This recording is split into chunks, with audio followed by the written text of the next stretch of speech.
Hello.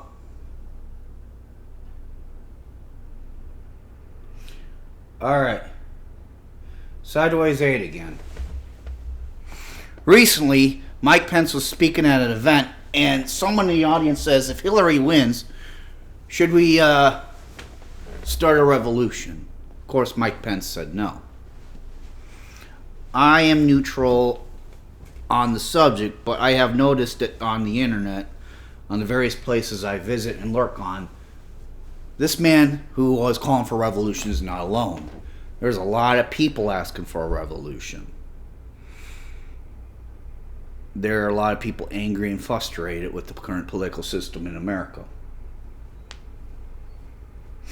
So this is what this series is about, is for those people. It is to instruct them on my ideas of what a revolution is. Ask ourselves if indeed a revolution is legitimate, and if so, why would it be legitimate to pursue one, and how to pursue one successfully within America, and then build on further ideas there. First of all, what is revolution? Revolution is the attempt or series of attempts to force radical change or transformation upon a society. And the end result of this transformation is to replace its culture, its ideals, its institutions, and the people who are currently in charge, the current elite, with a new set of rules, a new set of institutions, a new set of elites, a new set of people to govern. So, that's what a revolution is. And why would a revolution be needed in America? Is it needed? Well, in America, there's the whole thing is for a government to rule successfully, it needs to have legitimacy. For people in America who are in office, they need to have legitimacy. And America's idea of legitimacy is we the people. It's a republic. The idea is people vote in people to represent them in office and do their will for better and good. So why would someone say that if Hillary wins, we should have a revolution? Well, here's why. Clinton has little or no credibility. She has a very huge trust issue.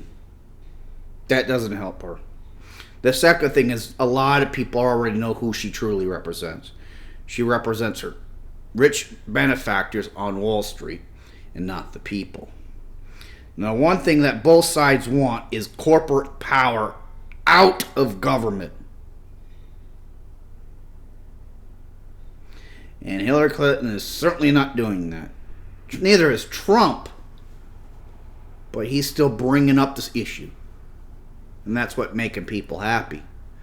But the other thing that gives legitimacy is equality under the law.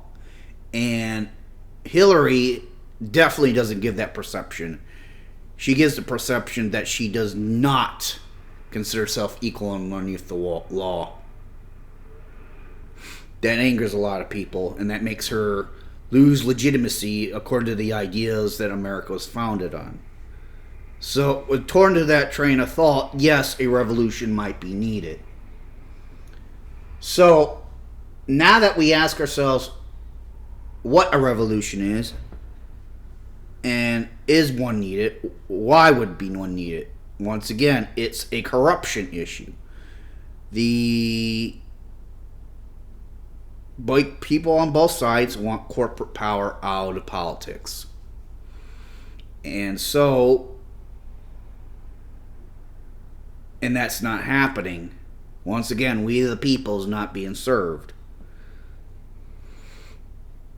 That's why we should have it, because it is no longer seen, the process is no longer seen legitimate or is no longer seen working. So now we go on to the how. How would it be a revolution be successful in America? This is the historical means that have been very, very successful at initiating change within American society. The three methods or known to or approaches is through changing the culture, through economic might, and infiltration. The SJWs have proven beyond a successful doubt that if you change the culture of a society, you change the government. They are transforming things. They are very successful at that. So that's one. The second way is economic might. The corporations, they own Google, they own the news media, they own almost everything, and they have so much money that they can pretty much put a lot of financial pressure or influence on anyone in office or anyone in any bureaucracy that's important that makes decisions. So through the power of the almighty dollar, they get their way. Then the third way is infiltration. There's this cult known as Scientology. At its height of its power, it managed to have converts that were working in many branches of governments in many nations. And they were able to commit to an operation known as Operation Snow White. I believe that is the name. And Operation Snow White was designed to harass and give hell to the opponents of Scientology. If you research Scientology and how they gain power, you would realize infiltration is a very, very successful tactic. Now, what tactics and strategies have not been successful? Well, violence. Violence does not work in America. Using violence to initiate change does not work. The Confederates tried it and they got their clock cleaned. Black Panthers got it and they found out they were infiltrated by the FBI, got shut down. The Weather Underground, they got shut down too. Every time someone commits violence, it just gives the government a further excuse to lock down everyone else, take away more rights, and make things worse for everyone else. So violence is out of the picture. Now, what method would I choose, given my current circumstances, in order to start a revolution? I would say culture. Now, what is a culture? Basically, a culture is a society where various certain ideas keep circulating over and over again. For example, Saudi Arabia, their meme sphere is Islam. Their idea that they're founded on is Islam. If you were to change Islam, you were to change Saudi Arabia's government and the way things are governed over there.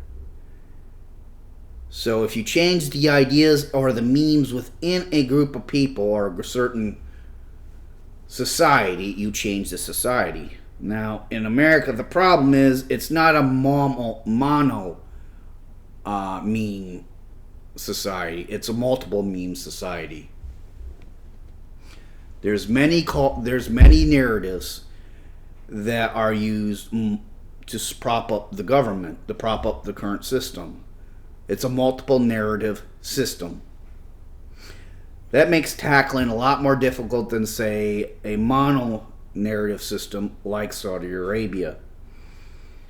So how would you deal with that? Well, we'll discuss that in the next video.